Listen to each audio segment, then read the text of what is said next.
So, it is Easter weekend. Happy Easter to everybody watching this video. And this coming Easter Sunday, Arsenal take on Stoke City at the Emirates. Now, Stoke City are absolutely dog shit this season. They're one from bottom. They've won 6 games all season. Funny enough, one of them was against us. Typical Arsenal that. But there we go. Now, there's problems at that football club right now. They fined Eric Peters £70,000 for partying before the Everton game. And they have told Ibrahim Afellay to stay away from the football club until the end of the season. They are in massive dire straits right now. And personally, I'm fucking loving it. Over the years, they have laughed, they have abused, they have booed Aaron Ramsey for Shawcross breaking his leg. How the fuck does that work? If you go back further than that, and you know your history of the semi-finals back in the 70s, we beat them in back-to-back semi-finals in 71 and 72. Controversially as well, one of them, the 72 semi-final, our winning goal was miles offside, but the referee thought that a programme seller was one of their centre-backs. Don't know how that works, but there we go. And they've obviously rightly got the ump over that because they've won fuck all in their lifetime. But funny, they did actually win the League Cup in 1972 and they beat Chelsea in the final. But other than that, they've won nothing. So there we go. That says all we need to know. And if you think about it as well, they were one of the original members of the Football League. So that's quite embarrassing that they've only won 1 trophy in all of them years. Now, they've never won at the Emirates. We're unbeaten against them. They're decent against us at home because we're just fucking dog shit away from home. But this is the Emirates. We've been really good at the Emirates this season, apart from against the 2 Manchester clubs, where they both beat us comfortably in the end in terms of scoreline. Now, how do I see this game going? Well, Stoke City, you know what you're going to get with them. They are going to turn up, they're going to be physical, they're going to try and kick the shit out of us, they're going to try every single which way they can to try and get a one-up on us. Now, personally, what with the Europa League being played next week and we have CSKA Moscow in that is where we should be putting all of our eggs. Did you see what I did there? Into the Europa League basket. Now, for the Premier League, obviously, we've only got a handful of games left. We're not going to finish any higher than 6th. I don't think we're going to finish any lower than 6th. So, for me, I wouldn't be playing all the big boys in this one. I would be resting them. Not all of them, but I'll come on to that in a minute. And I'd be playing all of them in the Europa League because that's got to be our priority. That is a chance to win a title, a trophy in Europe. And it also qualifies us for the Champions League. Now, if we can pull that out the bag, then it'd be an absolute fucking miracle to what has been an absolute shit season.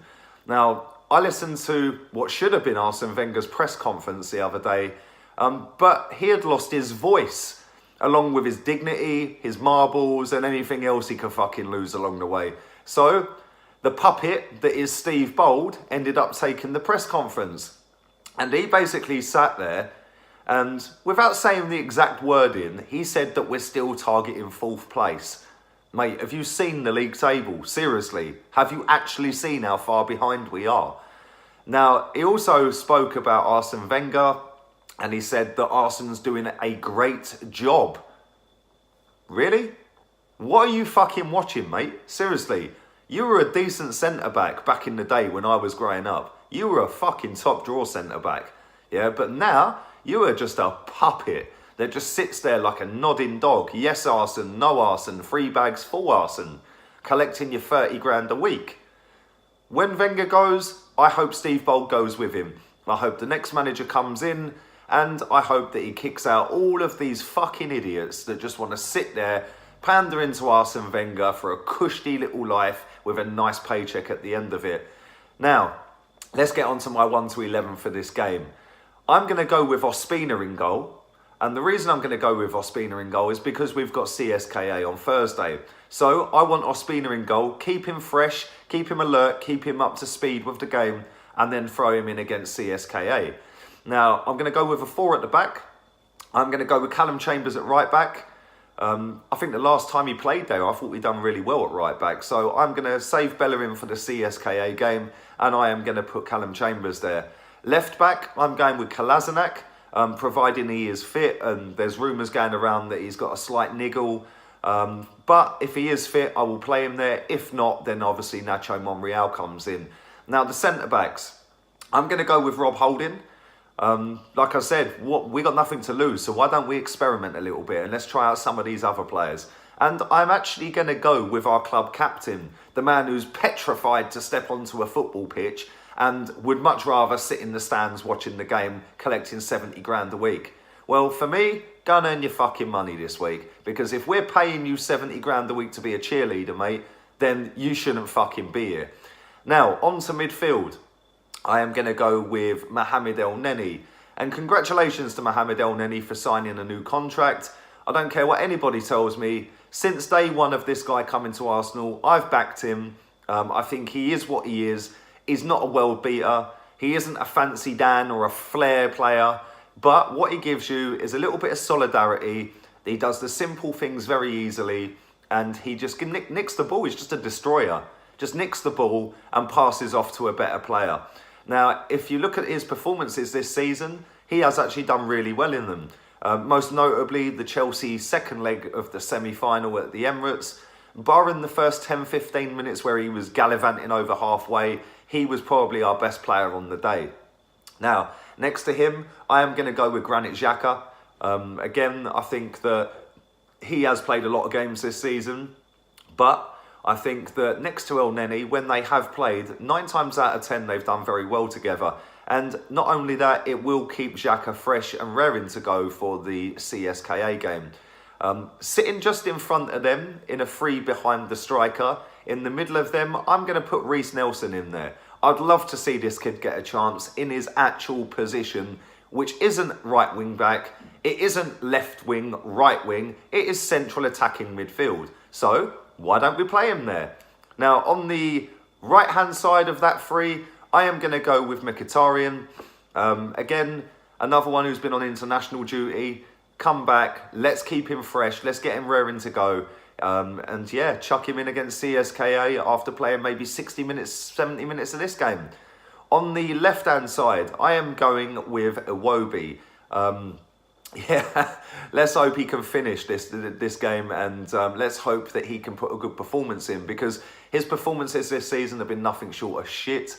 And let's be real, he hasn't really lived up to the hype after bursting on the scene. Now, we can all point our fingers and say it's this reason, it's that reason. Personally, I think he needs to go out on loan next season, maybe to a team like Everton, West Ham, somebody along them sort of lines, and see how he gets on, because when he came into the team, the first team, he broke in. We all remember he scored against Everton, and he has had some fantastic performances, but not of late, and I think alone would do him good.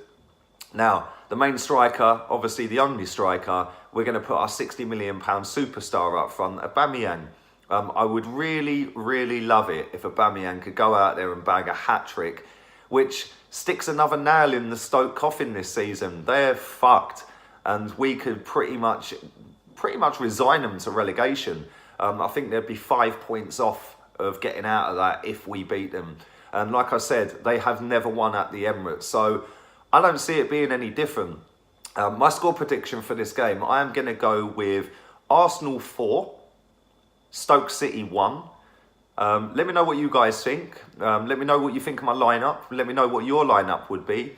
Whether you'd play Per Mertesacker, whether you'd put Reiss Nelson in, etc. Whether you'd play a better team in terms of personnel than I've put in. Also, don't forget to smash the like button. That always helps me along my way. And also, lastly, don't forget to go to my Instagram, follow that, and my Twitter, LeeGunner82. I'll be doing my review straight after the game as per usual at the Emirates. So keep your eyes out for that. That'll be literally up 20 minutes after the game. Anyway, I'm out of here. Enjoy Easter, peeps. Laters.